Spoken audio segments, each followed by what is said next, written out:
Ever felt the sting of a lie spreading like wildfire on social media, tarnishing your reputation in an instant? False statements on social media can be more than just hurtful, they can be legally actionable. To pursue a defamation claim, you must prove the statements are false, not just opinions.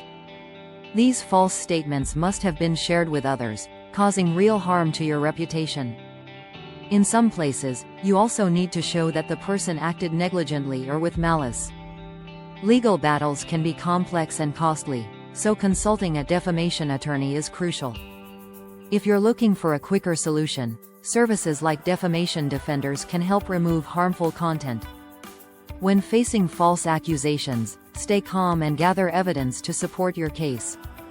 Respond thoughtfully and factually, and report the content if it violates platform guidelines. Seek support from loved ones and consider sharing your side of the story to set the record straight.